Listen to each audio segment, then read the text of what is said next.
राजस्थान में pilot camp के विधायक हेमाराम के इस्तीफे के बाद एक बार फिर से ये चर्चा शुरू हो गई कि पायलट कैंप के विधायक एक बार फिर सरकार पर दबाव बनाना शुरू कर चुके हैं।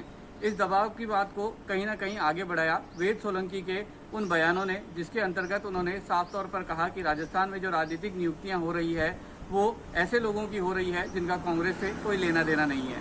लेकिन ऐसा नहीं है कि पायलट कैंप के विधायक ही गहलोत सरकार पर सवाल उठा रहे हैं। इससे पहले कई मौके ऐसे आए जब गहलोत कैंप के भी ऐसे विधायक रहे जिन्होंने सरकार पर सवालिया निशान खड़े किए। हालांकि ये सवाल मंत्रियों को लेकर थे, लेकिन मंत्री भी सरकार का हिस्सा होते हैं।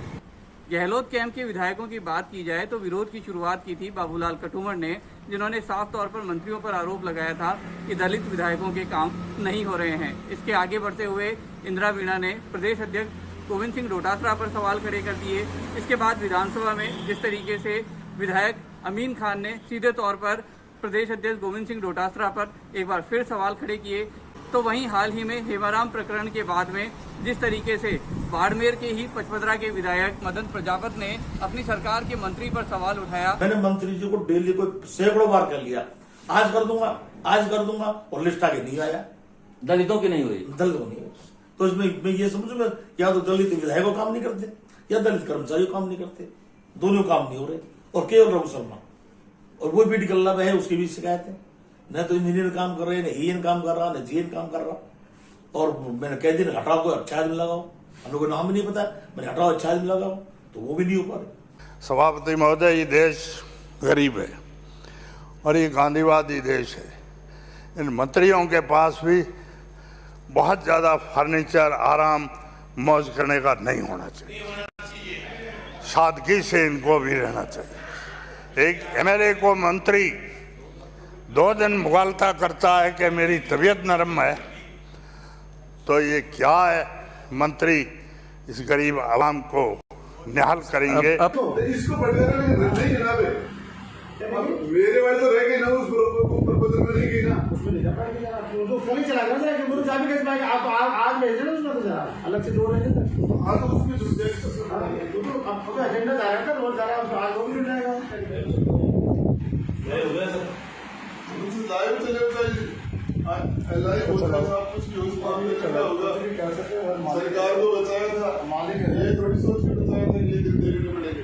और मुख्यमंत्री जब तक बात पहुंचाने या घटनाक्रम को बात पहुंचाने का फर्ज प्रभारी मंत्री और स्थानीय मंत्री दोनों का बनता है, लेकिन ऐसी नौबत नहीं आएगी। उससे बिल्कुल साफ है कि केवल पायलट कैंप के विधायक ही नहीं, बल्कि मुख्यमंत्री अशोक गहलोत के कैंप से आने वाले वो विधायक जिन्होंने सरकार बचाने में पूरी सहायता की थी, वो विधायक भी समय समय पर अपनी बात उठाते रहते हैं। स्पीकर होने के बाद बताऊंगा, अभी वजह कुछ नहीं है। अब ये भी पारिवारिक मामला है, तो फोन आए हैं, बात हुई है, अब देखो आगे क्या होता है परिवार का मामला, इसलिए परिवार के मामले को अगर फैसला हो जाता है तो क्यों सार्वजनिक करें? घर की बात है, घर में अच्छी रहती है। खून पसीना बहाया है ना जिनको बनाया है। कर्मचारी चयन आयोग बोर्ड का चेयरमैन किसको बनाया? उन्होंने खून पसीना बहाया होगा। अभी बिजली का चेयरमैन बनाया होगा, उन्होंने खून बहाया होगा। आरपीसी का चेयरमैन बनाया, उन्होंने खून बहाया होगा। तो ये भी हो सकता है कांग्रेस के कार्यकर्ता हैं जिन्होंने खून पसीना बहाया है। तो ये तो कांग्रेस को देखने की सोच की बात है, आलाकमान को सोचने की बात है कि कौन से कार्यकर्ता हैं। जो कार्यकर्ता जो राहुल गांधी के सामने चुनाव लड़ा, उनकी धर्मपत्नी आरपीसी की मेंबर है। ये सोचने का विषय है कि कांग्रेस का कार्यकर्ता कौन सा कार्यकर्ता है, कि कौन से कार्यकर्ता को राजनीतिक नियुक्तियां दी जा रही हैं। ऐसे में साफ है कि न केवल पायलट कैंप बल्कि गहलोत कैंप के भी कई विधायक ऐसे हैं जो सरकार के मंत्रियों की कार्यशैली पसंद नहीं कर रहे हैं। जयपुर से ईटीवी भारत के लिए अजीत शेखावत।